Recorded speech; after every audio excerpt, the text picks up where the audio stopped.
नमस्कार मित्रों, हमारे इस एपेक्स क्लासेस के डिजिटल मंच पर आपका हार्दिक स्वागत है, अभिनंदन है। ठीक है, तो लास्ट वीडियो में हमने क्या देखा था? हमने देखा था उसमें स्फेरिकल मिरर के जो साइन कन्वेंशन होते हैं, यानी कि चिन्ह परिपाटी नियमों के बारे में जाना। उनमें अवतल दर्पण और उत्तल दर्पण के जो नेगेटिव और पॉजिटिव दूरियां मापने के लिए चिन्ह का उपयोग किया जाता है, वो कैसे और कहां किस स्थान पर किया जाता है, उनके बारे में हमने जानकारी प्राप्त की थी।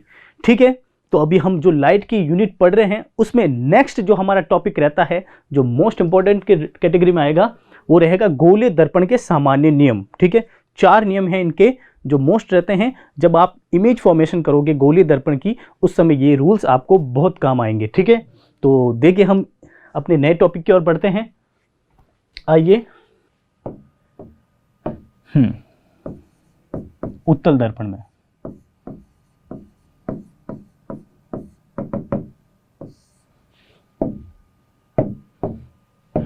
ये आपके उत्तल दर्पण हो गया, उभरा हुआ भाग।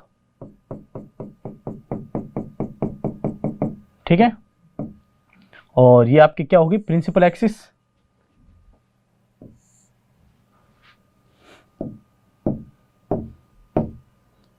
ये वाला पॉइंट क्या होगा? पोल। ठीक है, इसके बराबर दूरी पर हम देखें तो एफ मुख्य फोकस, और इसके बराबर सेंटर ऑफ कर्वेचर। ठीक है, उत्तल दर्पण के लिए जो हमारा सेकेंड नियम रहता है उसमें क्या होता है, देखिएगा आप। इसमें आपतित प्रकाश की किरणें, यहां से देखिए आप, जब मुख्य फोकस की ओर, ठीक है, मुख्य फोकस की ओर जाती है, तब ये क्या हो जाती है? परावर्तन के बाद मुख्य अक्ष के समानांतर हो जाती है। परावर्तन के बाद मुख्य अक्ष से समानांतर हो जाती है। आप इधर से देखें तो ये उत्तल दर्पण में यहां से जाती हुई प्रतीत होती है हमें। इसी के अकॉर्डिंग हम कह सकते हैं कि ये मुख्य अक्ष के समानांतर हो जाती है। ठीक है, रूल नंबर 2 उत्तल दर्पण के लिए ये कंडीशन रहती है। देख लीजिए आप इस चित्र को, फिर मैं इस बात को अगर आपको लिख के दिखाऊं तो देखिए कैसे। इसमें क्या होता है, उत्तल दर्पण में यानी कि कॉन्वेक्स मिरर में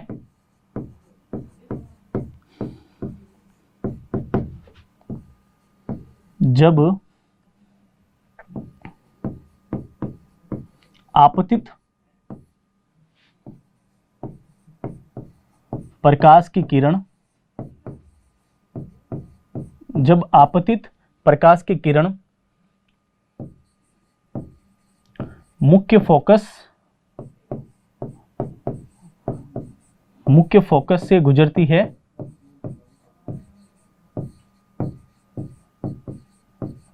है, तब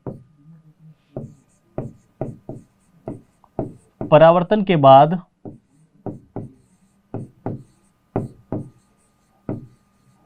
मुख्य अक्ष के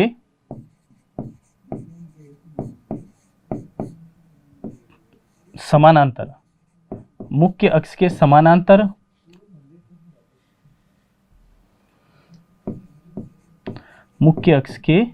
समानांतर होती हुई जाती है। ठीक है, ये जो सेकंड रूल्स था आपका, ये किसके लिए था? उत्तल दर्पण के लिए, यानी कि कॉन्वेक्स मिरर के लिए। ठीक है, इसमें क्या था? उत्तल दर्पण में जब आपतित प्रकाश की किरणें मुख्य फोकस से गुजरती है, तब परावर्तन के बाद मुख्य अक्ष के समानांतर होती हुई जाती है। ठीक है, मुख्य अक्ष के समानांतर होती हुई जाती है। ये आपका क्या है? Principal axis. ओके, अब हम इसमें जो आपका थर्ड रूल रहता है, ठीक है, नियम नंबर 3 उत्तल दर्पण के लिए, वो आप देखिएगा।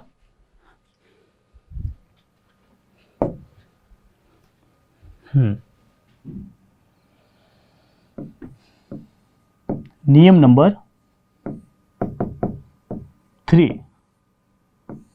ठीक है, पहले किसके लिए? अवतल दर्पण के लिए।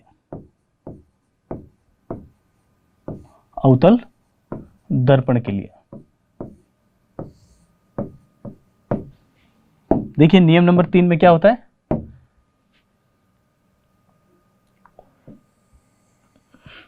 ये आपका अवतल दर्पण हो गया। एक सेकेंड, ये आपका अवतल दर्पण हो गया। ठीक है, ये प्रिंसिपल एक्सिस। ओके,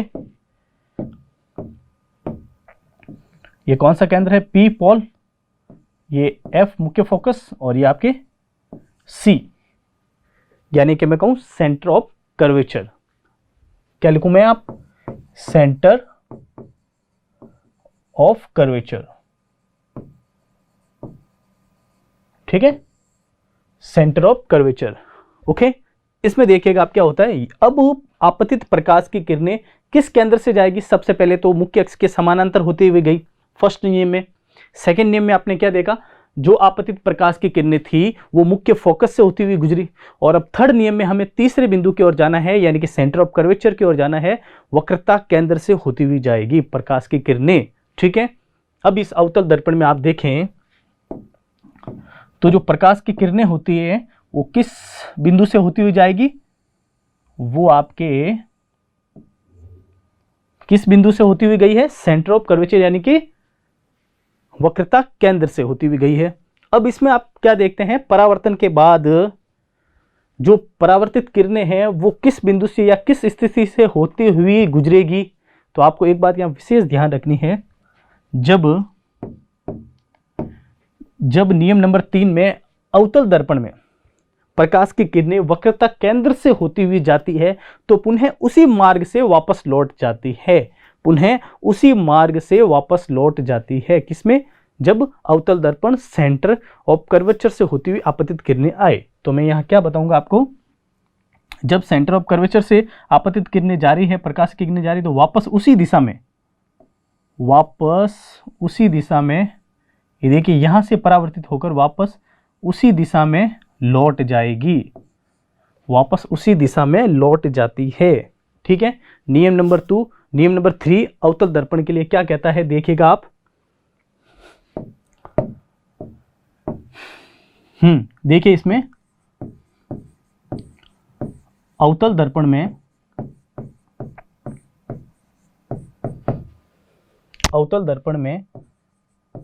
जब आपतित प्रकाश की किरणें अवतल दर्पण में जब आपतित प्रकाश की किरणें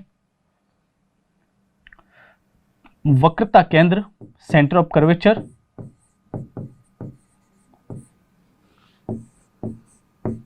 से होती हुई जाती है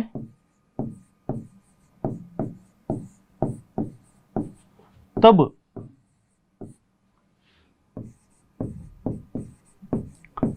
परावर्तन के बाद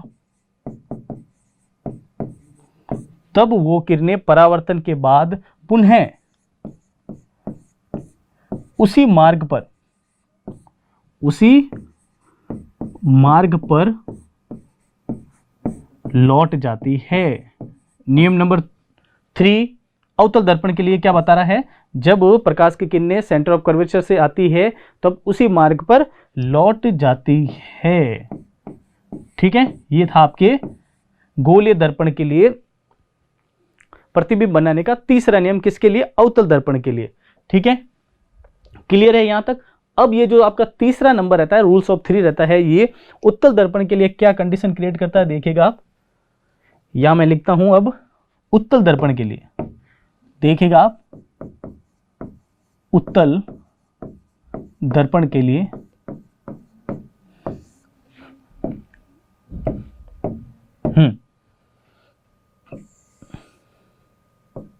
उभरा हुआ उत्तल दर्पण है, ठीक है। ये इसके प्रिंसिपल ऑफ एक्सिस यानी कि मुख्य अक्ष, ठीक है। ये इनके बिंदु जो देखते हैं हम, पॉल, मुख्य फोकस और सेंटर ऑफ कर्वेचर यानी कि सी, ठीक है। अवतल दर्पण में हमने क्या देखा था? वक्रता केंद्र से होती हुई जो प्रकाश की किरणें जा रही थी, अब वो उत्तल दर्पण में, ठीक है, उत्तल दर्पण से होती हुई जाएगी तो हमें कैसी दिखेगी? देखिएगा, यहां मैं बताऊं आपको, ओके। तो आगे से आप देखें, यहां से आगे यानी कि पर्दे के पीछे, दर्पण के पीछे से वो आभासी हुई हमें नजर आती है, पर ठीक है, यहां आप देखें तो क्या होगा, जब आपतित किरणें उत्तल दर्पण में सेंटर यानी कि वक्रता सेंटर से होते हुए जाती है तो वो पुनः उसी मार्ग में लौट जाती है। उत्तल दर्पण में भी ऐसा ही होगा, वो पुनः उसी मार्ग में लौट जाती है। ठीक है, देखें तो आप, वो पुनः उसी मार्ग में लौट जाती है, पुनः उसी मार्ग में लौट जाती है। तो देखिएगा आप, ठीक है, उत्तल दर्पण में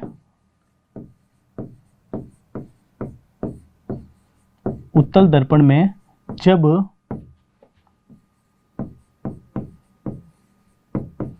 आपतित प्रकाश की किरणें वक्रता केंद्र से जाती है, तब परावर्तन के बाद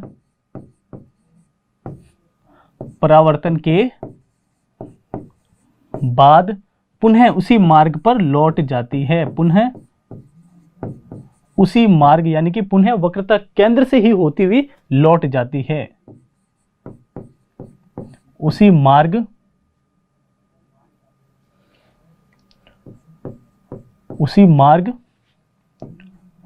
पर लौट जाती है।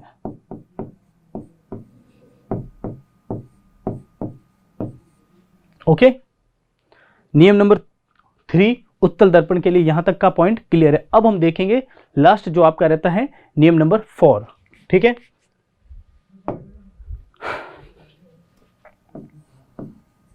नियम नंबर 4, नियम नंबर 4 पहले हम किसके लिए देखेंगे, अवतल दर्पण के लिए, अवतल दर्पण के लिए। ठीक है, अभी तब आपने क्या समझा, नियम नंबर 1 में क्या हो रहा था, नियम नंबर 1 में आपतित किरणें मुख्य अक्ष के समानांतर होते हुए मुख्य फोकस से गुजर जाती थी। सेकंड नियम में आपने क्या देखा, जो आपतित किरणें थी यानी कि प्रकाश की किरणें थी वो मुख्य फोकस से होती हुई मुख्य अक्ष के यानी कि प्रिंसिपल अक्ष के समानांतर होती हुई निकल जा रही थी। और नियम नंबर 3 में क्या देखा आपने, सेंटर ऑफ कर्वेचर से होती हुई प्रकाश की किरणें पुनः उसी मार्ग पर लौट जाती है। अब जो आपके चौथा नियम रहता है उसमें क्या होता है, देखिए आप, अवतल दर्पण में पहले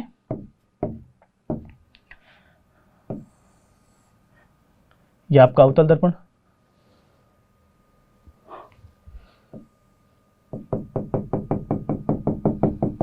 ठीक है, प्रिंसिपल ऑफ एक्सिस, इस बिंदु को कहेंगे P, F और C। ठीक है, सबसे पहले आपने क्या देखा था, प्रकाश की किरणें आपतित यानी कि मुख्य अक्ष की ओर आपतित हो रही थी। ठीक है, फिर वो देखिए आपने मुख्य फोकस यानी कि फोकस पर आपतित हुई, फिर इसके बाद आपने देखी प्रकाश की किरणें सेंटर ऑफ कर्वेचर यानी कि वक्रता केंद्र पर आपतित हुई।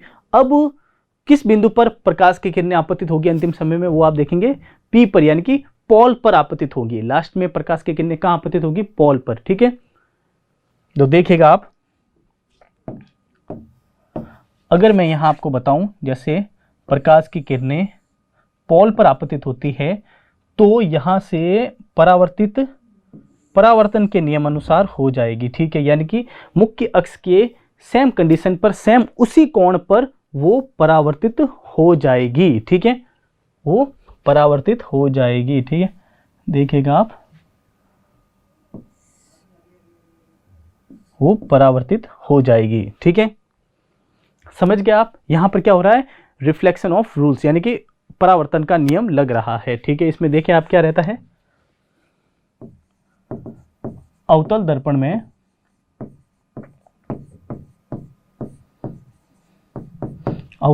में जब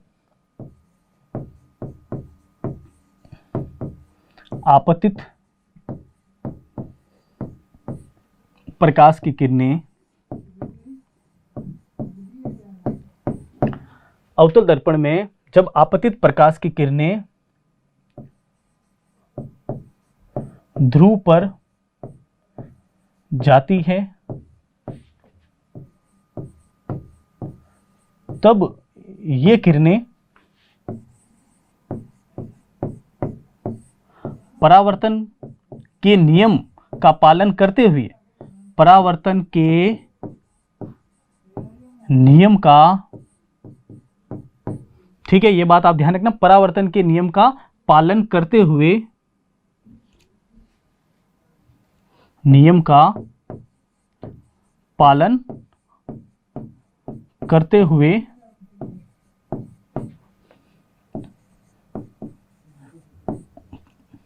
समान कोण से, समान कोण से परावर्तित हो जाती है, रिफ्लेक्ट हो जाती है, रिफ्लेक्ट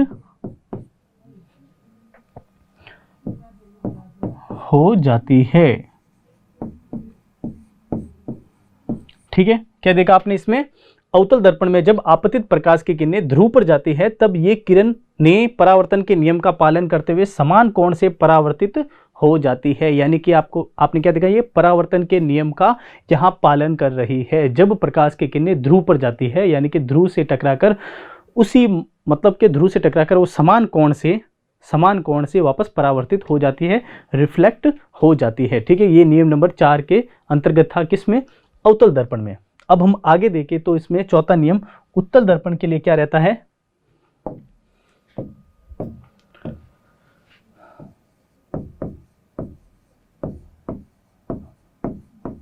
उत्तल दर्पण में आप देखिएगा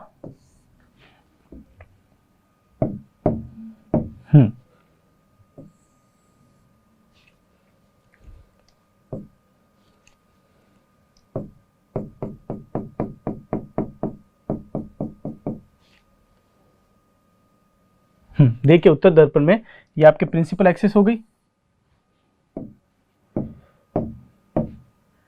ये आपके पोल, ओके, ये प्रिंसिपल ऑफ फोकस और ये सेंटर ऑफ कर्वेचर। ये उत्तल दर्पण के लिए जो चौथा नियम लागू होगा वो देखिएगा आप। इसमें हमें क्या देखना है, जो प्रकाश की आपतित किरणें होगी, प्रकाश की आपतित किरणें होगी वो ध्रुव पर से टकराने के बाद क्या करेगी, परावर्तन के नियम का पालन करते हुए समान कोण से रिफ्लेक्ट हो जाएगी। ठीक है, देखिएगा आप क्या रहेगा इसमें। ठीक है, जब आपतित प्रकाश की किरणें ध्रुव पर आती है तो यहां से समान कोण से वापस रिफ्लेक्ट हो जाती है। ठीक है, ये नियम इसमें रहता है। तो देखिए आप क्या लिखूंगा मैं, उत्तल दर्पण में जब आपतित प्रकाश की किरणें, उत्तल दर्पण में जब आपतित प्रकाश की किरणें ध्रुव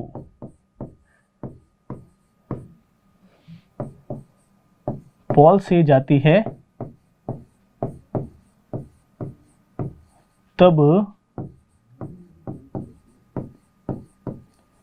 परावर्तन, एक सेकेंड, तब परावर्तन के नियमों का पालन करते हुए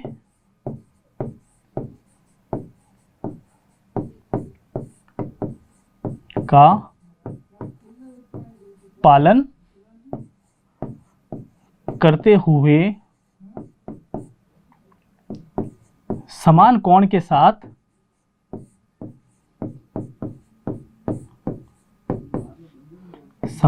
के साथ परावर्तित यानी कि रिफ्लेक्ट हो जाती है। ठीक है, क्या देखा आपने इसमें? उत्तल दर्पण में जब आपतित प्रकाश की किरणें ध्रुव से जाती है तब परावर्तन के नियमों का पालन करते हुए समान कोण के साथ रिफ्लेक्ट हो जाती है। ये आपके गोलीय दर्पण के प्रतिबिंब बनाने का जो चौथा नियम था उसका लास्ट बिंदु था, किसके लिए? कॉन्वेक्स मिरर के लिए। ओके, तो अभी आपने आज क्या क्या देखा, आज आपने गोले दर्पण के जो प्रतिबिंब बनते हैं उनके सामान्य जो नियम थे 4, उसमें सर्वप्रथम आपने क्या देखा, जो आपतित प्रकाश की किरणें होती है वो मुख्य अक्ष से जाती है, तब वो क्या करती है, मुख्य फोकस से होती हुई परावर्तित हो जाती है। फर्स्ट नियम ये देखा आपने किसमें, उत्तल और अवतल दोनों दर्पणों के लिए। सेकेंड नियम में आपने क्या देखा, जब आपतित प्रकाश की किरणें मुख्य फोकस से होती हुई जाती है तब वो क्या करती है, मुख्य अक्ष के समानांतर, वो मुख्य अक्ष के समानांतर होती हुई वापस परावर्तित हो जाती है। थर्ड नियम में आपने क्या देखा, उत्तल दर्पण और उत्तल दर्पण के लिए, ठीक है, उसमें आपने क्या देखा था, जब प्रकाश की किरणें सेंटर ऑफ कर्वेचर से होती हुई जाती है तो पुनः उसी मार्ग पर लौट जाती है। दोनों दर्पणों में ये रूल्स फॉलो होगा, ओके। और लास्ट आपने रूल्स में क्या देखा, जब प्रकाश की किरणें ध्रुव पर टकराती है तो ये परावर्तन के नियम का पालन करते हुए सेम कोण के साथ, सेम एंगल के साथ रिफ्लेक्ट हो जाती है। इसमें आप क्या ध्यान रखोगे, सेम एंगल के साथ रिफ्लेक्ट होती है, सेम एंगल के साथ रिफ्लेक्ट होती है, ठीक है। तो आज के लिए इतना ही, ठीक है। नेक्स्ट वीडियो में हम गोले दर्पण के प्रतिबिंब बनाना सीखेंगे, ठीक है, ओके। तो आज के लिए थैंक यू। सब्सक्राइब करें हमारा apex classes edutech YouTube channel, साथ ही बेल आइकन को क्लिक करना बिल्कुल ना भूलें ताकि आगे आने वाले सभी यूट्यूब वीडियोस की अपडेटेड नोटिफिकेशंस सबसे पहले आपको मिले। Apex classes edutech, subscribe now.